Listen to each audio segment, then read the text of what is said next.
ते माननीय श्री ज्ञानेश्वर मुडगुले सर यांचं सर्वप्रथम आपल्या शाळेच्या वतीने टाळ्या वाजवून अभिनंदन करायचं।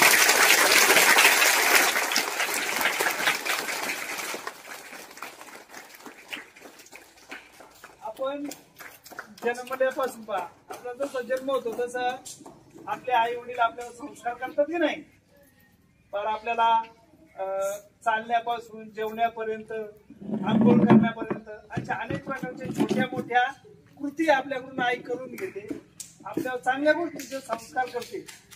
जर तुम्ही वाईट गोष्टी केल्या तर तुम्हाला शिक्षा सुद्धा करते आणि चांगल्या गोष्टीचं कौतुक सुद्धा करते। तर 6 वर्ष पूर्ण 3 वर्ष पूर्ण झाले तर तुम्ही अंगणवाडीत येतात।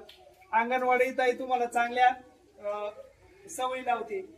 घर आणि शाळा हे चांगल्या संस्काराचं केंद्र आहे, परंतु समाजात आपल्याला अनेक वेगवेगळ्या गोष्टी चांगल्या वाईट सगळ्या गोष्टी आपल्याला अनुभवायला मिळतात। जो समाजातल्या चांगल्या गोष्टी घेतो तो चांगला होतो आणि जो वाईट गोष्टी घेतो तो कशात तरी आहारी जातो आणि बिघडतो। अशी अनेक आपण उदाहरणं पाहिली आहेत। तर आज या ठिकाणी हे संस्काराचं थोडक्यात छोटस शिबिर आणि त्यामध्ये आपल्याला मार्गदर्शन करायला या ठिकाणी आलेले श्री ज्ञानेश्वर मुडगुले सर हे पत्रकार सुद्धा आहेत। आपल्याकडे लोकशाहीचा चौथा स्तंभ पत्रकारांना म्हटलं जातं, कारण ते समाजातील वाईट आणि चांगल्या गोष्टी सगळ्या आपल्या समोर मांडत असतात। ते सुद्धा ते काम करतात, ते पत्रकारिता सुद्धा आहेत, पत्रकार आहेत, व्याख्याते आहेत। त्यांचं आपल्याला आज संस्काराचं व्याख्यान तुम्हाला ते आता आपल्या समोर सादर करणार आहे। सर्वांनी शांततेत ऐकायचं। 20-25 मिनिटाचा कार्यक्रम आहे। मी सर्वांना विनंती करतो त्यांनी आपलं व्याख्यान सुरू करावं।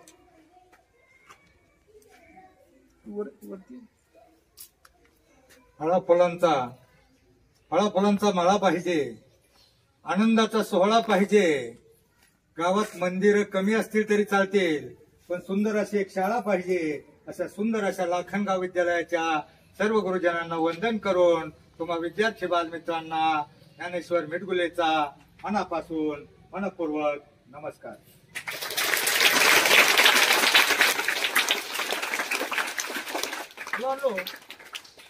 आजकाल बघा, बापाच्या विचारानं मुलगा चालत नाही आणि बाप लेकांच्या विचारानं घर चालत नाही, पण आज 700 वर्ष हा महाराष्ट्र फक्त संतांच्या आणि शिवरायांच्या विचारानं चालतोय।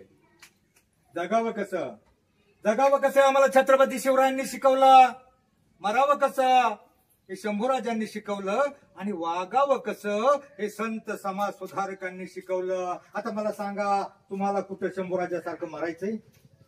देवान धर्मान देशासाठी तुम्हाला कुठं प्राण द्यायचंय? तुम्हाला फक्त छत्रपती शिवरायांच्या न्यायनीती धर्माप्रमाणे आणि साधू संतांनी सांगितलेल्या मार्गावरून सरळपणे आपलं जीवन मोठं करायचंय। माणूस जीवनामध्ये 2च प्रकारे मोठा होतो। किती प्रकारे? एक तर शिकून आणि दुसरं सवरून। शिकून म्हणजे शिक्षण, क्षणाक्षणाला शिकायचं असतं, आणि सवरून म्हणजे सवरून।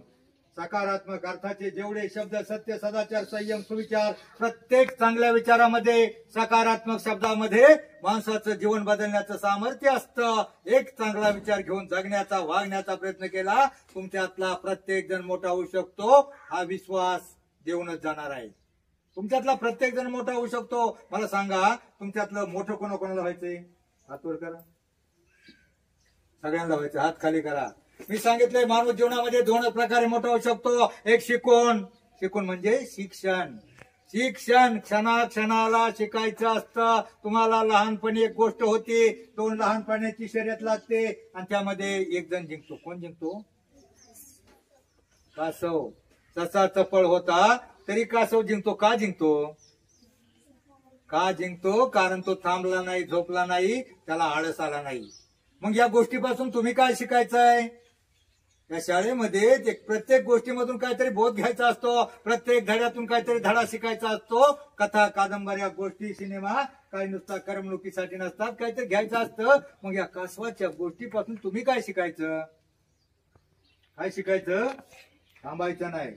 रोजच्या रोज तुम्हाला मोठं व्हायचंय ना, रोजच्या रोज रोजच्या रोज नियमित अभ्यास गृहपाठ होमवर्क केला तरच तुम्ही ही जीवनाची शर्यत जिंकणार आहात. तुम्हाला जिंकायचंय ना, मोठं व्हायचंय, तर रोजच्या रोज.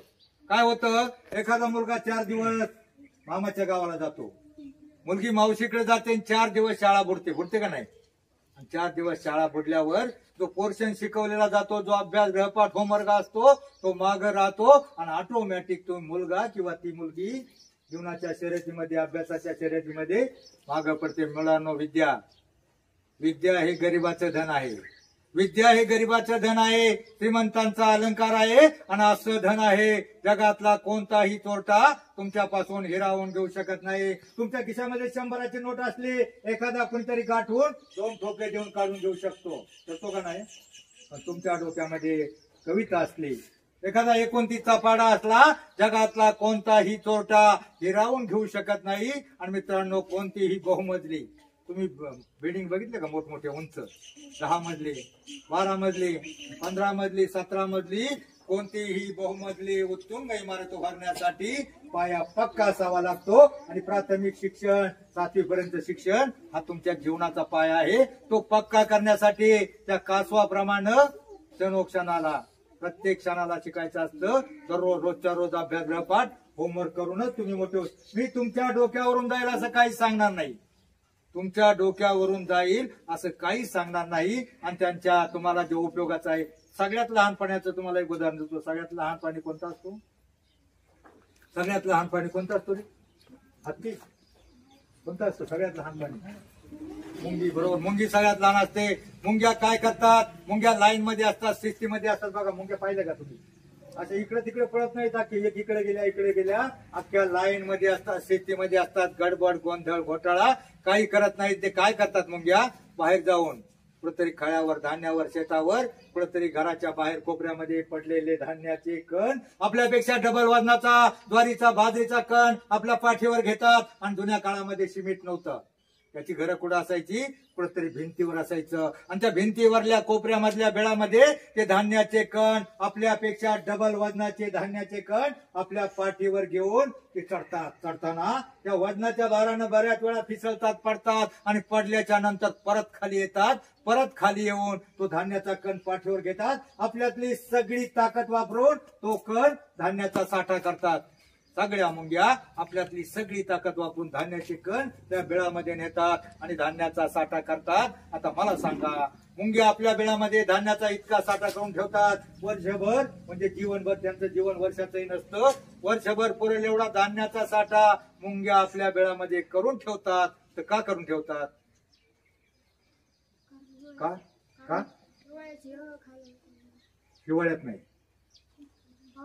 पावसाळ्यात बघा, आपलं जर धान्य संपलं, रवा, साखर, काही ज्वारी, बाजरी काही संपलं, आपण छत्री घेऊन जातो, पुढे दुकानात जातो, राशन आणतो आणि आपण आपलं धान्य भागू शकतो. परंतु पावसाळ्यामध्ये जर मुंग्याचा धान्याचा साठा संपला आणि ते धान्य गोळा करण्यासाठी जर त्या मुंग्या बाहेर पडल्या तर काय होईल?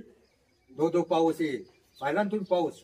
धो रप पाऊस येईल आणि मग पुराचा लोंढा येईल. आणि त्या पुराचा लोंढा आल्यावर त्या मुंग्या धान्य गोळा करायला जर गेल्या तर अख्ख्या मुंग्या त्या लोंढ्यामध्ये वाहून जातील, म्हणजे मरून जातील. मग या मुंगीपासून आपण काय शिकायचं? मुंगीला काय म्हणतात हिंदीमध्ये? इंग्लिश मध्ये म्हणतात. हिंदीमध्ये काय म्हणतात? चिट्टी, नन्ही चिट्टी. तुम्हाला हिंदी येते ना? हा, टीव्ही बघताय म्हणून येते ना? टीव्ही बघता ना रोज? अभ्यास गृहपाठ सगळं चुकून टीव्ही बघता ना? मग चिट्टी म्हणतात ना, नन्ही चिट्टी म्हणजे लहानशी मुंगी. नन्ही चिट्टी जब दाना लेकर चढ़ती है, उभरती दीवारों से 100 बार फिसलती है. मन का विश्वास रगों में साहस भरता है. गिरकर चढ़ना, चढ़कर गिरना ना कभी आ करता है. आखिर उसकी मेहनत बेकार नहीं जाती. कोशिश करने वालों की कभी हार नहीं होती. मग कोशिश करा, प्रयत्न करा. त्या मुंगीप्रमाणे आपल्यातली सगळी ताकद वापरून. तुम्हाला एक नाव सांगतो बघा, तुमच्यातला प्रत्येक जणांना मोठं व्हायचंय. आणि मोठं होण्यासाठी आपण कोणत्या जन्मशाळेमध्ये शिकलो, गरीबाच्या घरात जन्मलो, कोणत्या जमातीत जन्मलो, कोणत्या जातीत जन्मलो, याच्यावर काही नसतं. तुमच्या दिसण्यावर काही नसतं, तुमच्या रंगावर काही नसतं, तुमच्या असण्यावर सगळं असतं.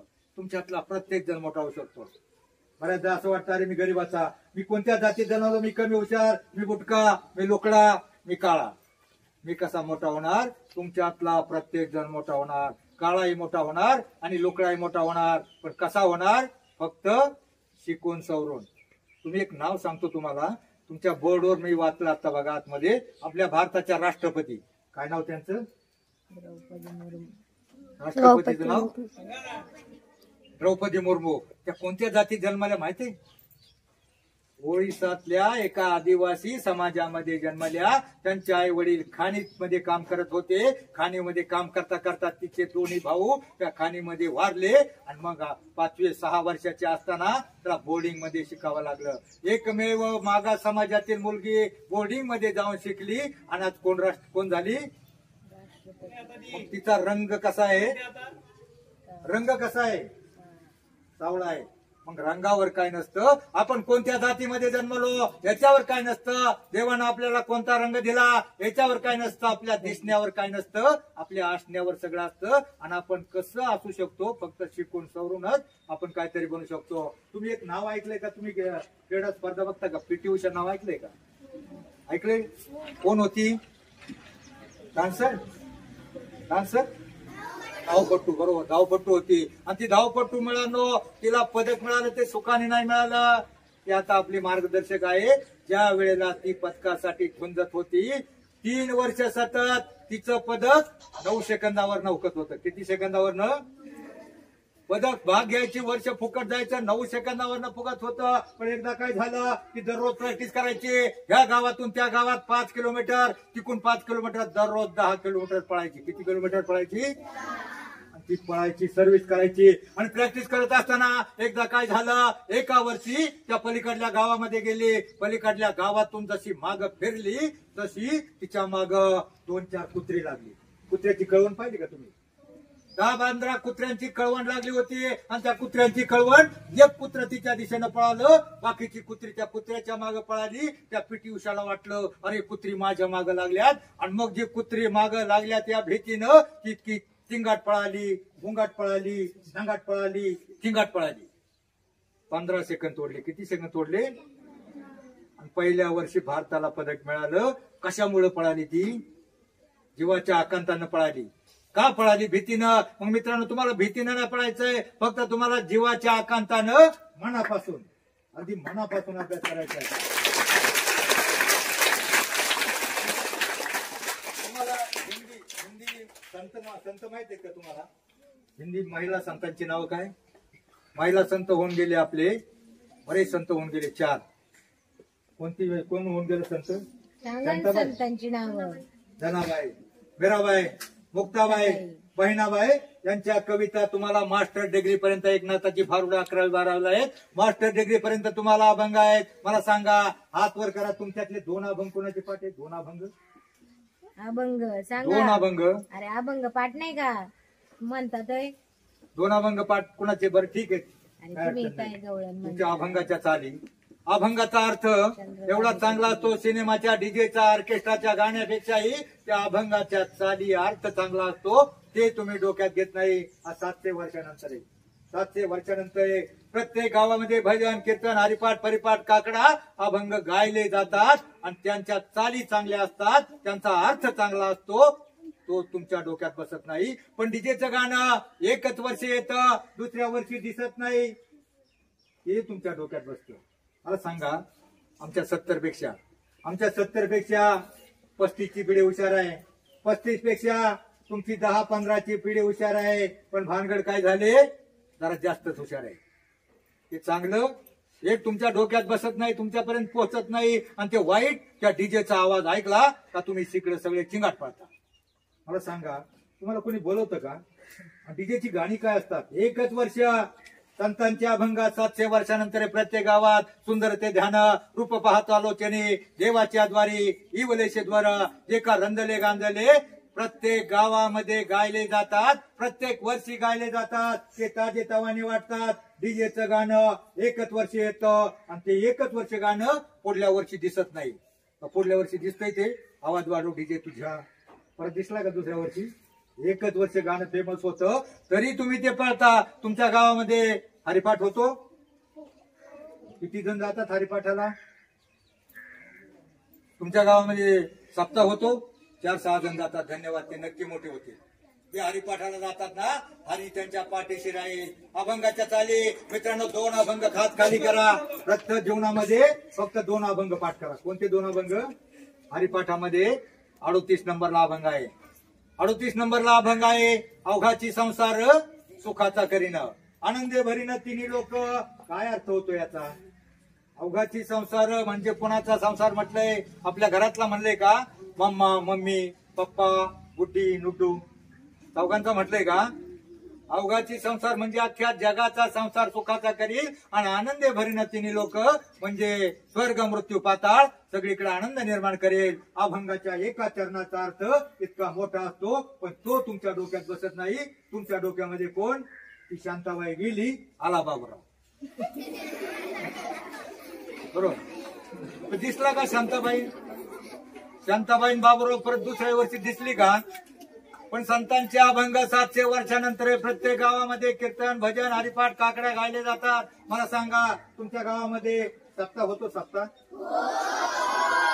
कीर्तनाला किती जण जातात? सगळे सगळे रोज जातात. रोज धन्यवाद, सगळे जातात. रोज हात खाली करा, नक्की तुम्ही मोठे व्हाल. परंतु काही गावामध्ये काय आहे? काही गावामध्ये कधी जातात माहितीये का? काल्याचं कीर्तन झालं का लाईन मध्ये जातात. कशाला जातात? जेवायला. बरोबर. भोजन आणि भजन, भोजन आणि भजन या शब्दामध्ये एक काना एक मात्रा एवढंच अंतर असतं. पण आता केलेलं काल्याच्या कीर्तनाचं भोजन फार तर उद्या सकाळपर्यंत तुमच्या पोटामध्ये राहील. का राहील? 15 दिवस राहील का?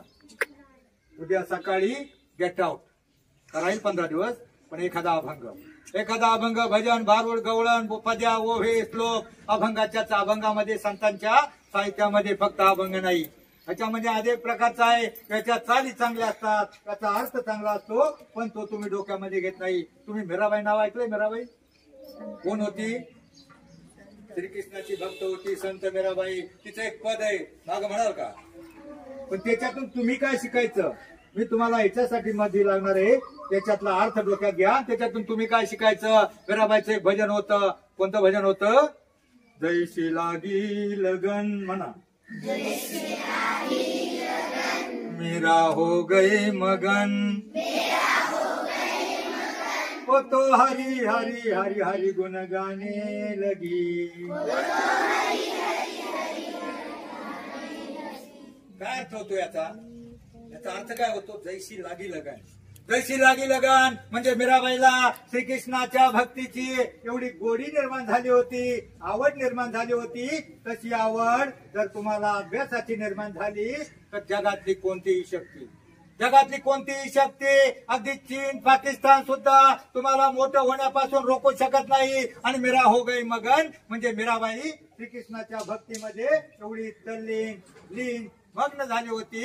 तसं जर तुम्ही मग्न झाला, मन लावून जर अभ्यास केला तर जगातली कोणतीही शक्ती तुम्हाला मोठं होण्यापासून रोखू शकत नाही. असं होणार आहे का? एखादा चीनचा सैनिक येईल, पाकिस्तानचा आतंकवादी येईल आणि म्हणाले बाळ्या नाळ्या घालू का गोळ्या? म्हणणार आहे का? लय अभ्यास करून कॅप्टन होऊ नकोस, लेफ्टनंट होऊ नकोस, कलेक्टर होऊ नकोस म्हणणार आहे का? जगातली कोणतीही शक्ती तुम्हाला मोठं होण्यापासून रोखू शकत नाही. पण काही शत्रू आहेत. काय झालं?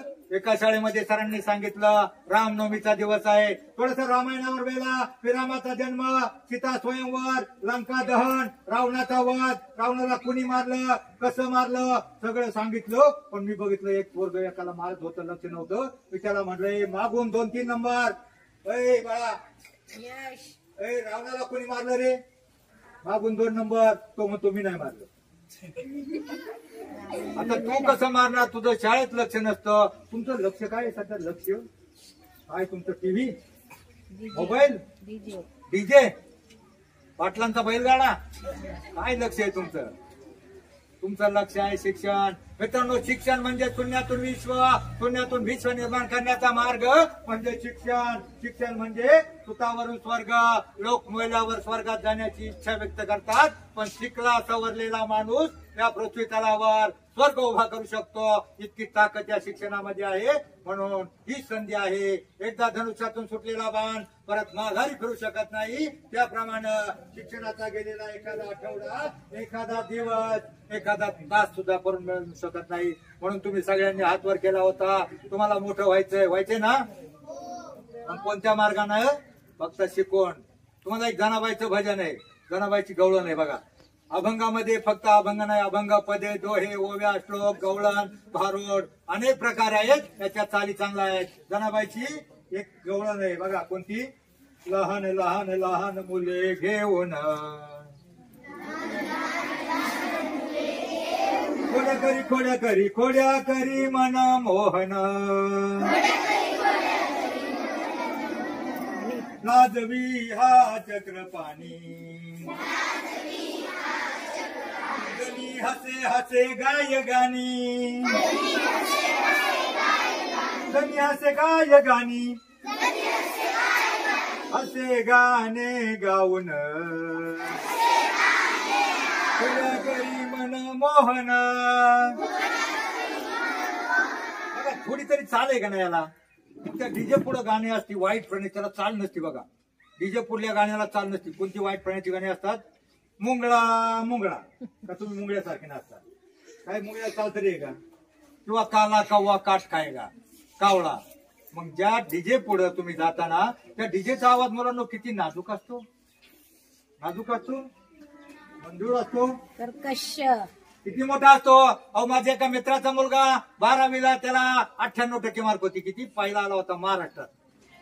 पण त्याला एक वाईट नाद होता. कोणता वाईट नाद होता? तो गावात कुठे डीजे आला, वरात भानगडी काय मिरवणूक असली का तो हातचं खायचं सोडायचा, हात पुसायचा आणि त्या डीजे पुढे जाऊन इतका नाचायचा. 4-5 वर्ष डीजे पुढे नाचला.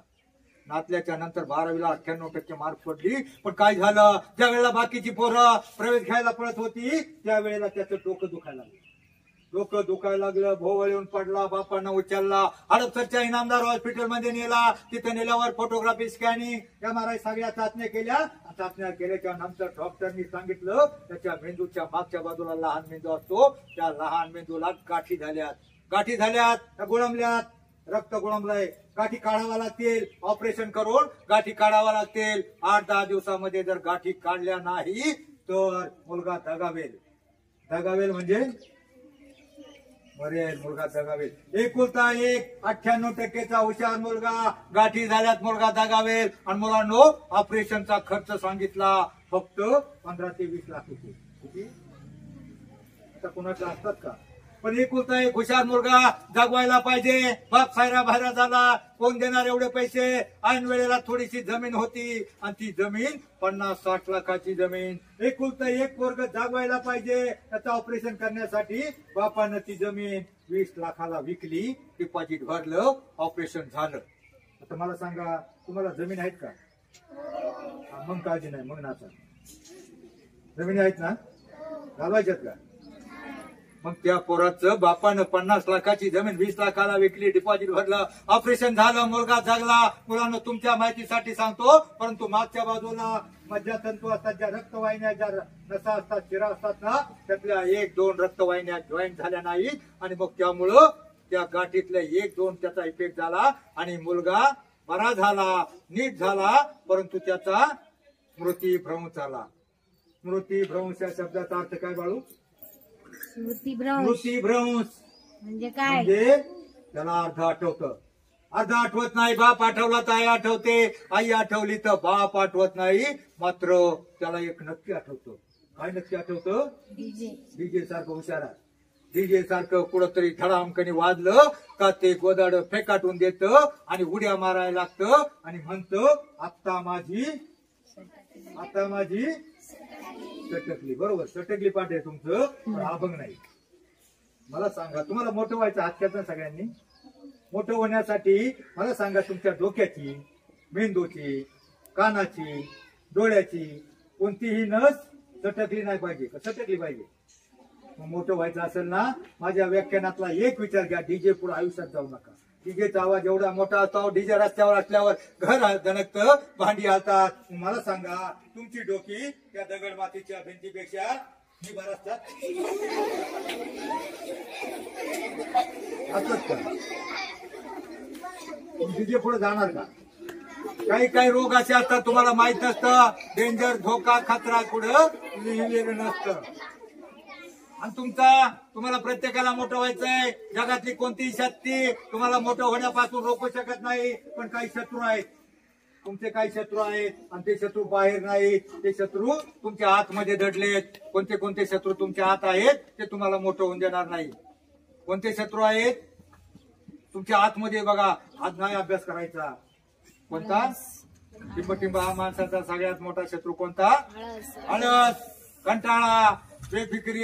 नाही अभ्यास केला तर काय? मॅडम थोडस बोलतील. मुलींना तुमच्या माहितीसाठी सांगतो मुलांनो, सरांचं मॅडमचं काय बिघडणार नसतं. तुम्हाला मोठं व्हायचं असेल ते आतला शत्रू पहिले बाहेर काढा. त्यापेक्षा भयंकर, डेंजर, महाविघातक असे काही तुमचे दुश्मन आहेत. कोणते दुश्मन आहेत माहितीये का? कंटाळा आला का? कंटाळा आलाय का? बस करायची का? कोणते तुम्हाला ज्ञानी दुश्मन आहेत, तुम्हाला फार आवडतात पण ते तुम्हाला आयुष्यात मोठं होऊन देणार नाहीत. कोणते कोणते दुश्मन आहेत माहितीये का तुम्हाला? कोणते?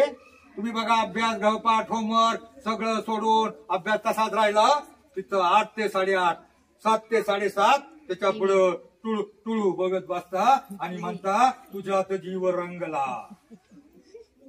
कोणता तो दुश्मन? टीव्ही. काय मालिका असतात, कशाला बघता? नका बघू. त्याच्याऐवजी खेळा, आईला मदत करा, बाहेर सफाई करा.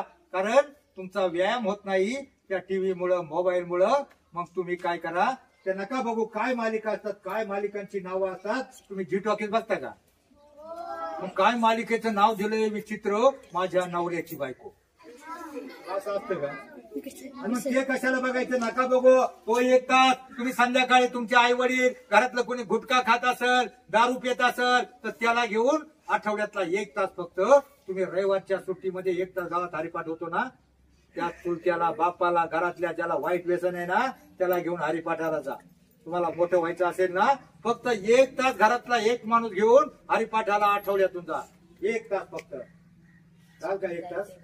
घरातला चुलता बाप मोकळा असेल ना, ज्याला वाईट व्यसन, तंबाखूचं, दारूचं, गुटख्याचं असेल ना, त्याला घेऊन हरिपाठाला जा. आणि हरिपाठामध्ये तुमचा व्यायामही होतो. हरिपाठामध्ये एक माणूस समोर म्हणत असतो, हरिमुखे म्हणा, हरिमुखे म्हणा. दुसरा काय म्हणतो?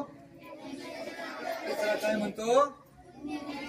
असोनी संसारीची वेग करो करी वेदशास्त्र उभारी बाह्य सदा. एका पुढे एक म्हणत असतात. म्हणजे त्यावेळेला काय होतं, त्या माणसाची मन, चित्त, बुद्धी, तीर, एकाग्र, पवित्र, शांत होते आणि मग तो माणूस ऑटोमॅटिक मोठं होतो. मला सांगा, तुमचं मन जर जागेवर नसेल, बाहेर जर डीजे वाजत असेल, गोंगाट होत असेल, टीव्ही चालू असेल, तर तुम्ही अभ्यास करू शकता का?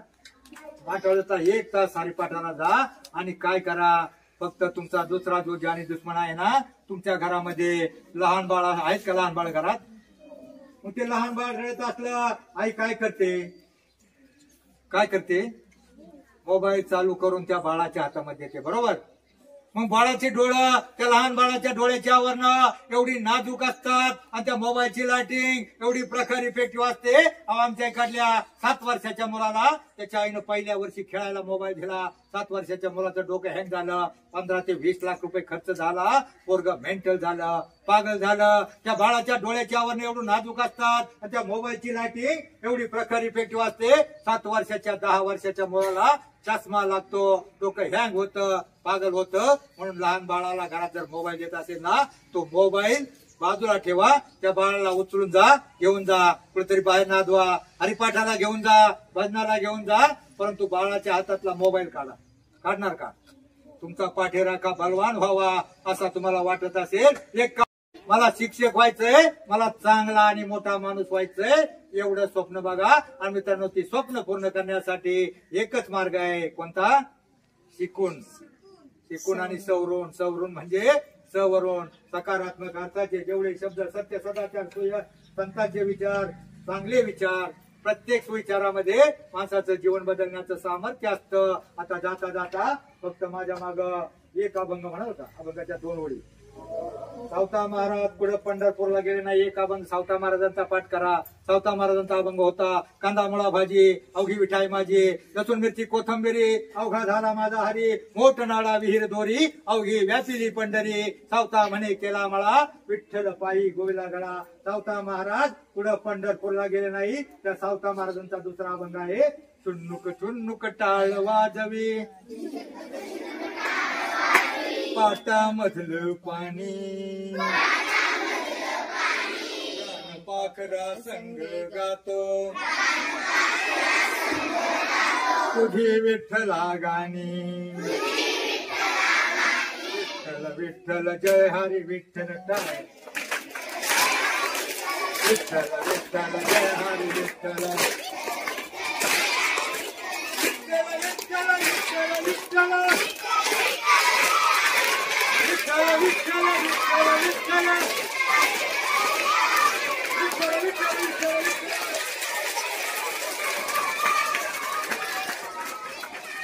आता मला सांगा, त्यांनी खरोखर जोराने टाळ्या वाजवल्या, हाताला जिंजिन लागला नाही. आणि जोराने जो विठ्ठल म्हणला ना, एक शास्त्रीय कारण आहे. विठ्ठल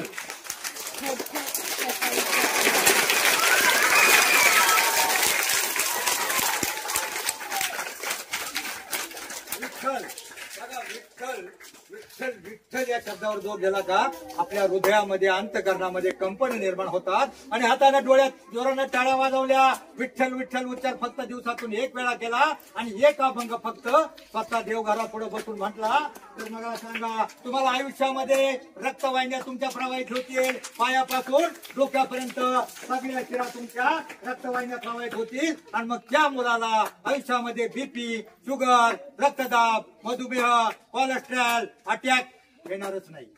म्हणून एक 5 मिनिटं फक्त एक अभंग घरी देवघरापुढे म्हणा आणि 1 मिनिटं फक्त विठ्ठल मंत्र म्हणून टाळ्या वाजवा.